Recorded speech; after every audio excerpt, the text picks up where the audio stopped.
എനിക്ക് അല്ലെങ്കിലും വെറുതെ പാട്ടുണ്ടാക്കാൻ വലിയ താല്പര്യമൊന്നുമില്ല. ഇതിപ്പോ ജോലിയായിട്ട് ചെയ്യല്ലേ, അപ്പം അത് മറ്റേ ഹോബി എന്നുള്ള സാധനം മാറി.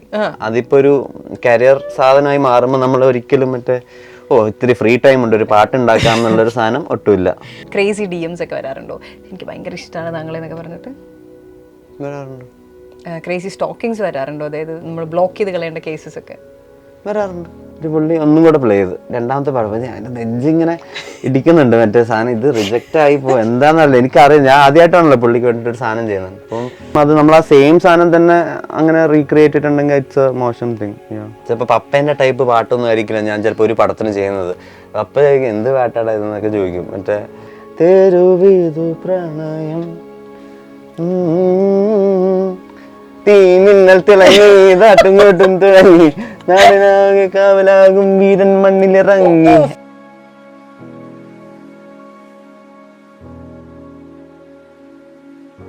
മലയാള സിനിമയിലേക്ക് വന്നു കഴിയുമ്പോൾ പാട്ടുകൾക്ക് വലിയൊരു സ്ഥാനമുണ്ട്. അപ്പോൾ ഈ പാട്ടുകൾ തന്നെ അതിൽ തന്നെ മാറ്റങ്ങൾ വരുത്തിയിരിക്കുന്ന ഒരുപാട് വ്യക്തികളുണ്ട്. അത്തരം ഒരു മഹത് വ്യക്തി എന്നൊക്കെ ഞാൻ പറയുമ്പോൾ അദ്ദേഹത്തിൻ്റെ മുഖത്തുള്ള പുഞ്ചിരിയൊക്കെ എനിക്ക് കാണാനായിട്ട് സാധിക്കുന്നുണ്ട്. അദ്ദേഹമാണ് മിർച്ചിയിൽ ദി അൺസെൻസേർഡ് ഷോയിൽ എൻ്റെ കൂടെയുള്ളത് സുഷിൻ. അദ്ദേഹം നിങ്ങളത് അറിയാണ്ട് വന്നേലേ, നിങ്ങൾ വന്നില്ലെങ്കിലോ എന്നുള്ള ഭയത്തിൽ ഞാനത് പറഞ്ഞില്ല. ഏതെങ്കിലും ഒരു MNCയിൽ ഒരു എൻജിനീയറായി ജീവിതം കാലം മുഴുവൻ അവിടെ ഇരിക്കേണ്ടിയിരുന്ന ഒരു വ്യക്തി ഡ്രോപ്പ് ഔട്ടായി അങ്ങനെയൊന്നും അല്ലാണ്ട് മ്യൂസിക് ഇൻഡസ്ട്രിയിലോട്ട് വന്ന് ഞങ്ങളൊക്കെ ഒരുപാട് സ്നേഹിക്കുന്ന ഒരാളായി മാറിയിരിക്കുകയാണ്. ശരിക്കും ജീവിതത്തിലെടുത്ത ബെസ്റ്റ് ഡിസിഷൻ എന്തായിരുന്നു എന്ന് ചോദിച്ചാൽ ഇതിൻ്റെ ഒരു പശ്ചാത്തലത്തിൽ എന്ത് പറയും? അത് തന്നെ അല്ല, ഞാൻ എൻജിനീയറിംഗ് വിട്ടത് തന്നെയാണ് ജീവിതത്തിൽ ഏറ്റവും എടുത്ത ഒരു ഭയങ്കര റിസ്കി ആയിട്ടുള്ള അങ്ങനത്തെ ഒരു കോളം കൂടിയാണല്ലോ കരിയർ ഡിസൈഡ് ചെയ്യാന്ന് പറയുന്നത്. അത് തന്നെയാണ് ഏറ്റവും റിസ്കിയസ്റ്റ്. ഇപ്പം നമ്മൾ പിള്ളേരോടൊക്കെ പറയുമ്പോൾ എൻജിനീയറിംഗ് അല്ലെങ്കിൽ മെഡിസിൻ അങ്ങനത്തെ കുറേ വീട്ടുകാർ വരച്ചു വെക്കുന്ന ചില ചിത്രങ്ങളൊക്കെ ഉണ്ടല്ലോ. ഇപ്പോൾ ഒരു പാട്ട് ഇത്രയും ചെറുപ്പം തൊട്ട് ഇഷ്ടമുള്ള ഒരാൾ, കമ്പോസ് ചെയ്യാൻ കഴിവുണ്ടെന്ന് എല്ലാം അറിയാം, എങ്ങനെ ചെന്ന് അവിടെ ചാടി ആദ്യം എന്ന് ഞാൻ ചോദിച്ചിട്ടുണ്ടെങ്കിൽ എൻജിനീയറിംഗിലോട്ടോ?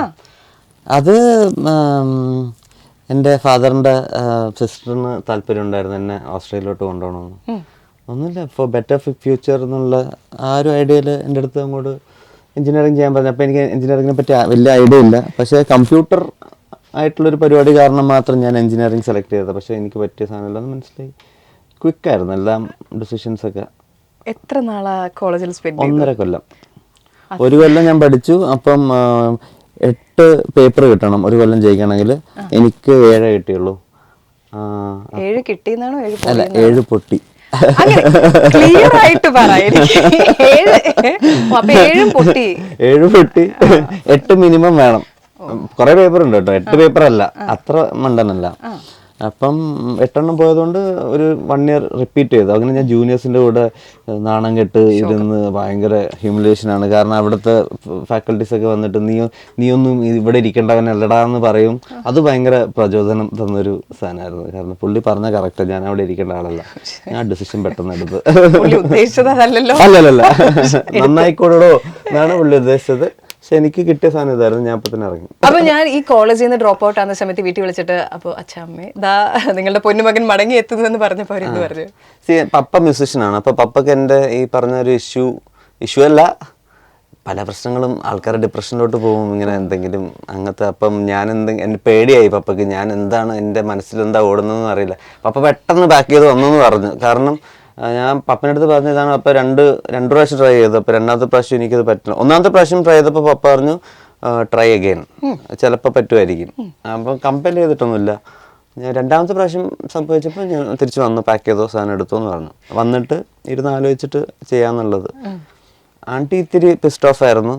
കാരണം ഞാൻ അങ്ങനെ ഒരു കോൾ എടുത്തതിന്, കാരണം ഞാൻ ട്രൈ ചെയ്തിട്ടില്ല, ഞാൻ ഇത്തിരി ഉഴപ്പനായിട്ട് ചെയ്തു എന്നുള്ളൊരു ഐഡിയ കറക്റ്റായിരുന്നു. കാരണം ഞാൻ ഇത്തിരി ഉഴപ്പനായിരുന്നു. എൻ്റെ ഫോക്കസ് മൊത്തം മ്യൂസിക്കിലോട്ടായിരുന്നു. ഞാൻ എഞ്ചിനീയറിംഗ് പോയപ്പോഴും അവിടുത്തെ ബാൻഡ് ഫോം ചെയ്യാം, അവിടുത്തെ ഡ്രമ്മറായിട്ട് ആയിരുന്നു അവിടെ ചെയ്തത്.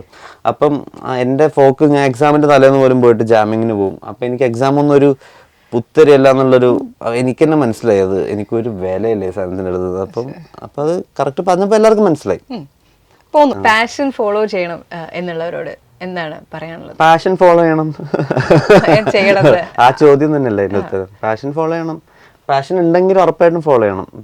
ലേറ്റർ റിഗ്രറ്റ് ചെയ്തതിനേക്കാളും നല്ല എനിക്കറിയുന്ന എത്രയോ ആൾക്കാരുണ്ട്, എത്രയോ നല്ല മ്യൂസീഷ്യൻസ് ഉണ്ട്. അവർ പാഷൻ ഫോളോ ചെയ്യാണ്ട് ഒരു ഡെയിലി ജോബിലോട്ട് പോയ കുറേ ആൾക്കാരുണ്ട്. പക്ഷെ അവരെപ്പോഴും എന്താണ്, അവരിപ്പോൾ ചിലപ്പോൾ 40s ആയിരിക്കും, 40-45 ഒക്കെ ആയിരിക്കും. എൻ്റെ ഫ്രണ്ട്സാണ് കേട്ടോ, പക്ഷേ കുറച്ച് മൂത്ത ഫ്രണ്ട്സാണ്. അവർ ഈ പറഞ്ഞ പോലെ ദുബായിലൊക്കെ വർക്ക് ചെയ്യുക. പക്ഷെ അവർക്ക് ആ മ്യൂസിക് അകത്തുണ്ട് ഇപ്പോഴും ആ ഒരു ഗിൽട്ട് ഉണ്ട് അത് ചെയ്തിട്ടില്ല എന്നുള്ളൊരു സാധനം. അപ്പം അത് കേൾക്കുമ്പോൾ എനിക്കറിയാം അത്. അപ്പം ആർക്ക് ഏത് പ്രായത്തിൽ വേണമെങ്കിലും പാഷൻ മാറി ഫോളോ ചെയ്യാം, കുഴപ്പമില്ല. സമയമുണ്ട്. സമയമുണ്ട്. കാരണം നമ്മുടെ നാട്ടിൽ എപ്പോഴും പറയും എഞ്ചിനീയറിംഗ് എന്നുള്ളൊരു ബേസിക് ഡിഗ്രി എടുത്തിട്ട് നീ എങ്ങോട്ട് വേണേൽ പൊക്കോ എന്നുള്ള ഡയലോഗ്സ്. അതിൽ നിന്നല്ലേ താങ്കൾ ശരിക്കും അതിനൊക്കെ കാലം മാറിയില്ല. ഇപ്പം എഞ്ചിനീയറിംഗ് ഇല്ലാത്ത എത്ര ആൾക്കാർ സ്റ്റാർട്ടപ്പ് തുടങ്ങുന്നുണ്ട്, കോടീശ്വരന്മാരാകുന്നുണ്ട്. ഇപ്പം അതിൻ്റെ ടൈം കഴിഞ്ഞു തോന്നുന്നു. അങ്ങനെ ആ ഒരു നമുക്ക് 2 ഡയറക്ഷൻ മാത്രമേ തന്നിട്ടുള്ളൂ, അതായത് എഞ്ചിനീയറിംഗ് അല്ലെ ഡോക്ടർ. അപ്പോൾ ഇത് രണ്ടും ഇഷ്ടമില്ലാത്ത ആൾക്കാർ എന്ത് ചെയ്യും എന്നുള്ളൊരു ചിന്തിക്കുന്നില്ല. അപ്പം എനിക്കൊന്ന് കൊച്ചിൻ്റെ അടുത്ത് തന്നെ ചോദിക്കും എന്താണ് ചെയ്യേണ്ടതെന്ന്. ഇപ്പോൾ ടൈം വേണമെങ്കിൽ ഞാനിപ്പം എഞ്ചിനീയറിംഗ് ഡ്രോപ്പ് ചെയ്ത് വന്ന ഉടനെ ഞാൻ സിനിമയിലോട്ട് കയറിയിട്ടില്ല. ഞാനൊരു 6 months ഇരുന്ന് ആലോചിച്ച് എന്താണ് ചെയ്യേണ്ടതെന്ന്. മ്യൂസിക് തന്നെയാണോ അതോ ഇനി എയറോനോട്ടിക്കൽ എഞ്ചിനീയറിംഗിലോട്ട് പോകണോ, അങ്ങനെ പല ഐഡിയാസും ചിന്തിച്ച്. അഫ്കോഴ്സ് ആ പ്രായത്തിൽ നമുക്ക് ആ ഒരു മെച്ചൂരിറ്റി ഉള്ളൂ, എന്താ ചെയ്യേണ്ടതെന്ന് അറിയില്ല. അപ്പം എനിക്ക് തോന്നിയത്, കാരണം എനിക്ക് അറിയുന്ന ഒരു പരിപാടി ചെയ്യുന്നതായിരിക്കും കുറച്ചും കൂടെ നല്ലതെന്ന് തോന്നി. അങ്ങനെയാണ് ഞാൻ മ്യൂസിക് ഫോളോ ചെയ്യുന്നത്. എന്തായാലും തിരിഞ്ഞു നോക്കി വിഷമിക്കേണ്ട വന്നിട്ടില്ല. നെവർ. ഇല്ല. ഇനി വീട്ടിൽ നിന്ന് മാറി നിന്ന് കൂട്ടുകാരുടെ കൂടെ ഇപ്പം കോളേജിലാണെങ്കിലും എല്ലാം അങ്ങനെ മാറി നിൽക്കുന്നതിന്റെ പ്രോസ് ആൻഡ് കോൺസ് എന്താണ്? വീട്ടിൽ നിന്ന് മാറി നിൽക്കുന്നതിനോ? ഞാൻ +2 കഴിഞ്ഞപ്പോൾ വീട്ടിൽ നിന്ന് മാറി നിന്ന ആൾ. അതുകൊണ്ട് എനിക്ക് അതിന്റെ പ്രോസ് ആൻഡ് കോൺസ് ഏറ്റവും സുഖമുള്ള കാര്യം എന്താ വീട്ടിൽ നിന്ന് മാറി നിൽക്കുമ്പോഴത്തെ? നമ്മൾ കുറച്ചും കൂടെ സോഷ്യലൈസ് ചെയ്യാൻ തുടങ്ങും, കുറച്ച് പുതിയ ആൾക്കാരെ മീറ്റ് ചെയ്യും. നമ്മളെപ്പോഴും ഇപ്പം ഒരു വീട്ടിൽ നിൽക്കുമ്പം ചിലപ്പോൾ നമ്മളെപ്പോഴും ഒരു ഐഡിയയിലായിരിക്കും സ്റ്റക്കായിട്ടിരിക്കുന്നത്, ആ വീട്ടുകാരുടെ പെർസ്പെക്റ്റീവും സാധനങ്ങളും. നമ്മൾ പുതിയ ആൾക്കാരെ കാണും തോറും നമ്മൾ ചിലപ്പോൾ നല്ല സാധനങ്ങൾ നമ്മൾ ആക്സെപ്റ്റ് ചെയ്യും. നല്ല സോഷ്യൽ ആ ഒരു സാധനമാണ് ഞാൻ തോന്നുന്നത്. പിന്നെ ലാംഗ്വേജ് എനിക്കങ്ങനെയൊക്കെയായിരുന്നു. ഞാൻ വീട്ടിൽ നിന്ന് പോയതിനു ശേഷം എനിക്ക് എൻ്റെ ലാംഗ്വേജ് ബെറ്ററായി. പിന്നെ ആൾക്കാരുടെ അടുത്ത് സംസാരിക്കാൻ പഠിച്ച്. അതൊന്നും വീട്ടിൽ ഉള്ളപ്പോൾ ചിലപ്പോൾ എനിക്ക് പറ്റണമെന്നില്ല. താങ്കൾ ഏത് പരീക്ഷയ്ക്കാണ് പോയി പഠിച്ചോണ്ടിരിക്കുന്നത്? പേപ്പർ ഞാൻ ഇങ്ങോട്ട് പിടിച്ച് മേടിച്ചാവുണ്ടല്ലോ, എന്റെ സ്വഭാവമാണ് വല്ലയിടത്തോട് നോക്കിയാ ഉത്തരം പറയുന്നത്. ഇനി അടുത്തത് കുക്കിങ്ങും ക്ലീനിങ്ങും പഠിച്ചോ? കുക്കിങ്ങും ക്ലീനിങ്ങും ഇല്ല. പിന്നെ മാറി നിന്നപ്പോൾ നിങ്ങൾ എങ്ങനെ ചെയ്തു? നിങ്ങൾ ഇത് നിൽക്കുമ്പോൾ കുക്കിംഗ് ഞാൻ പഠിച്ചില്ല. ക്ലീനിങ് ഞാൻ ഇപ്പോഴും ചെയ്യുന്നൊരു കാര്യമാണ്. അത് ഇപ്പം പാർട്ട്ണർ ആരെങ്കിലും ഹെൽപ്പ് ചെയ്യാനോ അങ്ങനത്തെ സാധനത്തിനൊക്കെ ഞാൻ ചെയ്യാറുണ്ട്. ചെയ്യാത്ത ആളൊന്നുമല്ല. ഭക്ഷണത്തിന്റെ കാര്യം ഞാൻ എന്നെ ചെറുപ്പത്തിൽ പ്രോപ്പറായിട്ട് ആ ഒരു ട്രെയിനിങ് തന്നിട്ടില്ല എന്നുള്ളതാണ് എൻ്റെ ഒരു കംപ്ലൈന്റ്. അതുകൊണ്ട് പഠിച്ചില്ല എന്നല്ല, ഞാൻ ആ ഒരു അറ്റ്മോസ്ഫിയറിലായിരുന്നു വളർന്നത്. അതുകൊണ്ട് കിച്ചണിൽ കയറേണ്ട ഒരു അവസ്ഥ വന്നില്ലാത്തത് കൊണ്ട് എനിക്ക് ഭയങ്കര വിഷമമുണ്ട്. ആക്ച്വലി എനിക്ക് സ്വന്തമായിട്ട് കുക്ക് ചെയ്ത് കഴിച്ചാൽ കൊള്ളാം അങ്ങനെ. പക്ഷെ എന്ന് വെച്ചാൽ ഞാൻ ബിരിയാണിയൊക്കെ ഉണ്ടാക്കിയിട്ടുണ്ട്. ഞാൻ അങ്ങനെ ഒട്ടും കുക്ക് ചെയ്യാത്ത ആളൊന്നുമല്ല. അതുപോലെ സൈഡിൽ അമ്മേന്റെ അടുത്ത് സംസാരിച്ചുകൊണ്ട് കുക്ക് ചെയ്യും. എന്നാലും എന്റെ ബിരിയാണി അടിപൊളിയാ. നമ്മൾ അറിഞ്ഞില്ല, ആരും പറഞ്ഞില്ല. അങ്ങനെ കുക്ക് ചെയ്യാൻ ഭയങ്കര ഇഷ്ടപ്പെടുന്ന ഒരാളാണ് ഞാൻ പറയുന്നില്ല. ലൈക്ക് എനിക്ക് എപ്പോഴും പോയി കുക്ക് ചെയ്യാൻ പറ്റണം അങ്ങനെ ഒരു പ്രാക്ടീസ് ഇല്ലാത്തതുകൊണ്ടായിരിക്കും. ഇപ്പം ഒരുപാട് പേര് ഷാഹിന്റെ പാട്ടുകൾ കേൾക്കുന്നു, താങ്കൾക്ക് ഒരുപാട് ഫോളോവേഴ്സ് ഉണ്ട്, മെസ്സേജസ് വരാറുണ്ട്. അപ്പം അങ്ങനത്തെ ഒരു പാട്ടുകാരൻ്റെ ലൈഫിൽ ശരിക്കും എങ്ങനെയാണ് സോഷ്യൽ മീഡിയ അതിൽ ക്രേസി DMs ഒക്കെ വരാറുണ്ടോ? എനിക്ക് ഭയങ്കര ഇഷ്ടമാണ് താങ്കളെന്നൊക്കെ പറഞ്ഞിട്ട് വരാറുണ്ട്. ക്രേസി സ്റ്റോക്കിങ്സ് വരാറുണ്ടോ? അതായത് നമ്മൾ ബ്ലോക്ക് ചെയ്ത് കളയേണ്ട കേസസ് ഒക്കെ വരാറുണ്ട്. അപ്പോൾ എന്താ ചെയ്യുക? അങ്ങനത്തെ ഒരു കേസ് പറഞ്ഞേ കേൾക്കട്ടെ. അല്ല, അങ്ങനെ കേസ് അങ്ങനെ പറയാനൊന്നുമില്ല. അത് എനിക്ക് ഇടയ്ക്കിടയ്ക്ക് ഇറിറ്റേറ്റഡ് ആവുമെങ്കിൽ ഞാനൊരു സ്പേസിനപ്പുറം ഒരാൾ ഇറിറ്റേറ്റ് ചെയ്തിട്ടുണ്ടെങ്കിൽ ഞാൻ ചിലപ്പോൾ ഒന്നെങ്കിലും ബ്ലോക്ക് ചെയ്യും. പക്ഷെ ആ സ്പേസ് റെസ്പെക്ട് ചെയ്തിട്ട് സംസാരിക്കുന്ന ആൾക്കാരുടെ അടുത്ത് ഞാൻ തിരിച്ച് റിപ്ലൈ ചെയ്യും. ബ്ലോക്കിംഗ് ഇഷ്ടംപോലെ നടക്കാറുണ്ട്. താങ്കൾ ആരെങ്കിലും ബ്ലോക്ക് ചെയ്തിട്ടുണ്ടോ? ഉണ്ടാവും. എനിക്കെങ്ങനെ അറിയാം? പിന്നെ മെസ്സേജ് അയക്കുമ്പോൾ കിട്ടാണ്ടിരിക്കുമ്പോൾ അറിയത്തില്ല. ഞാൻ അങ്ങനത്തെ ആൾക്കാരായിട്ട് കണക്ഷൻ ഉണ്ടാവില്ല, അതായിരിക്കും ബ്ലോക്ക് ചെയ്യുന്നത്. എനിക്കറിയില്ല എന്നെ ആരെ ബ്ലോക്ക് ചെയ്തതെന്ന്. തപ്പ അങ്ങനെ ഒരു ഓപ്ഷനും കൂടി ഇൻസ്റ്റാഗ്രാം ഇറക്കിയിട്ടുണ്ടെങ്കിൽ നമുക്ക് അറിയാൻ പറ്റും. ഇപ്പോൾ നമ്മൾ സോഷ്യൽ മീഡിയ യൂസ് ചെയ്യുമ്പോൾ പലപ്പോഴും കാണുന്ന കാര്യങ്ങളൊന്നാണ് അറിയില്ലാത്ത ആളുകളുടെ അടുത്ത് നിന്ന് ന്യൂഡ്സ് വരിക, അല്ലെങ്കിൽ സ്കാംസ് വരിക. അപ്പോൾ ഇത്തരം സിറ്റുവേഷൻസ് താങ്കൾക്ക് ഉണ്ടാവാറുണ്ട്? കാരണം ഒത്തിരി മെസ്സേജസ് വരണോണ്ടാണ് ഞാൻ ചോദിച്ചത്. നമ്മൾ അറിയപ്പെടുന്ന ഒരാളായി കഴിയുമ്പോൾ വരാറുണ്ട്. ന്യൂഡ്സ് വന്നിട്ടുണ്ടോ? Do you open all the DMs വരണ DMs ഒക്കെ? അങ്ങനെയല്ല, ഞാനിങ്ങനെ റാൻഡമായിട്ട് ഇപ്പം മെസ്സേജ് റിക്വസ്റ്റിലോട്ട് പോയാലേ നമുക്ക് ബാക്കിയുള്ള മെസ്സേജസ് കാണാൻ പറ്റും. ചില നോക്കിയിട്ടുണ്ടെങ്കിൽ അവോയ്ഡ് ചെയ്തിട്ടുണ്ട്. വേറെന്താ ഇപ്പൊ ചെയ്യാ? നാച്ചുറൽ ആൺകുട്ടിയാണെങ്കിലും പെൺകുട്ടിയാണെങ്കിലും റിപ്ലൈ ചെയ്ത് അങ്ങനെ പ്രതിഭാസം നടന്നുകൊണ്ടേയിരിക്കും. ഓക്കെ, ഇനി ഇനി താങ്കളുടെ ഞാൻ ആർക്കും ന്യൂഡ്സ് അയച്ചിട്ടില്ല കേട്ടോ. ഇനി ഇപ്പൊ അൺസെൻസേർഡിൽ വേണമെങ്കിൽ അത് പറയാതിരിക്കാൻ. ഞാൻ ചോദിച്ചില്ല. കട്ടവന്റെ തലയിൽ കച്ചി കാണുമെന്ന് പറഞ്ഞ പോലെ ഞാൻ ചോദിച്ചില്ല താങ്കൾ ആരെങ്കിലും സ്റ്റോക്ക് ചെയ്തിട്ടുണ്ടോ, ഞാൻ ചോദിച്ചില്ല. ചെയ്തിട്ടുണ്ടോ? സ്റ്റോക്ക് ഒക്കെ ചെയ്തിട്ടുണ്ടാവും. എനിക്ക് ഇഷ്ടമുള്ള ആരെങ്കിലും പണ്ടൊക്കെ മറ്റേ ഭയങ്കര എന്തെങ്കിലും അട്രാക്ഷൻ തോന്നിട്ട് ഞാൻ സ്റ്റോക്കിംഗ് അല്ല, ചെക്ക് ഔട്ട് മൈ മ്യൂസിക് എന്തെങ്കിലും ചുമ്മാ റാൻഡം ആയിട്ടൊരു സാധനമല്ല, വെറുതെ ഒരു കോൺവെർസേഷന് വേണ്ടിട്ട് ചിലപ്പോൾ ഒരു മ്യൂസിക് ഷെയർ ചെയ്തിട്ടോ അങ്ങനെയൊക്കെ സ്റ്റോക്ക് ചെയ്തിട്ടൊക്കെ ഉണ്ടാവും. അതങ്ങനെ ഒന്നും ബാഡായിട്ട് പോയിട്ടില്ല, എല്ലാം നല്ല ആയിരുന്നു. നമ്മളും എല്ലാ വഴികളിലൂടെയും സഞ്ചരിച്ചിട്ടാണ് എത്തിയത്. Of course everybody. Have you ever gone through എന്താ ഒരു റിജക്ഷൻ സ്റ്റേജിലൊക്കെ കടന്നു പോയിട്ടുണ്ട്? അതായത് ഒരിക്കലും ഇല്ല. പിന്നെ സ്കൂളിൽ പഠിക്കുന്ന സമയത്ത് ഇപ്പം നമ്മൾ ആലോചിച്ച് നോക്കുമ്പോൾ ഒരു പപ്പി ലവ് ക്രഷ് നമ്മൾ ഓർത്ത് കഴിയുമ്പോൾ ചമ്മൽ വരുന്ന ഒരു have you ever been through അങ്ങനത്തെ ഒരു സിറ്റുവേഷൻ? ശരി, അറിയാൻ ശ്രമിക്കുകയാണ് താങ്കളെ. എൻ്റെ നിഷ്കളങ്കത താങ്കൾക്ക് മനസ്സിലാവുന്നില്ല? നന്നായിട്ടുണ്ട്. എന്താണ് ചെറുപ്പത്ത് എനിക്ക് ആരുടെങ്കിലും അങ്ങനെ പപ്പി ലവ് അല്ലെങ്കിൽ ക്രഷ്, പപ്പി ലവ് സ്കൂളിൽ തോന്നണ നമ്മുടെ കുഞ്ഞി? പിന്നെ സ്കൂളിലോ റിജക്ഷൻ കിട്ടിയിട്ടില്ല എന്ന് പറഞ്ഞുകൊണ്ട് ഞാൻ ബോയ്സ് സ്കൂളിലാണ് പഠിച്ചത്. അതുകൊണ്ട് തന്നെ എനിക്ക് ഇത്തിരി ശോകമായിരുന്നു. 10ാം ക്ലാസ് വരെ ബോയ്സ് സ്കൂളിൽ പഠിക്കുന്നവന്റെ ഒരു അവസ്ഥ ആലോചിച്ച് നോക്കി. അപ്പം ഇത്തിരി ഡെസ്പറേറ്റ് ആയിരിക്കും. കാരണം നമ്മൾ ഓപ്പോസിറ്റ് ഒരു കോൺവെന്റ് സ്കൂളുണ്ട്, അവിടെ ഓൺലി ഗേൾസ് ആണ്. അപ്പം സ്കൂൾ ബെല്ലടിച്ചാൽ നേരെ അവിടെ ആ സ്പേസിലോട്ട് എത്താന്നുള്ളൊരു അവിടെയാണ് ഞാൻ ജീവിച്ചത്. അപ്പം 5 ഫസ്റ്റ് LKG മുതൽ 10ാം ക്ലാസ് വരെ അങ്ങനത്തെ ഒരു ഇതിലായിരുന്നു. ഇപ്പം +1 മുതലാണ് നമുക്ക് മിക്സ്ഡ് ആയിട്ടുള്ളൊരു സ്കൂളിലോട്ട് മാറിയത്. സ്വാഭാവികം. ഈ മിക്സ്ഡ് സ്കൂളിലോട്ട് മാറുമ്പോൾ, ഞാൻ മിക്സ്ഡ് സ്കൂളിലാണ് പഠിച്ചത്, അതുകൊണ്ട് എനിക്കറിയില്ല.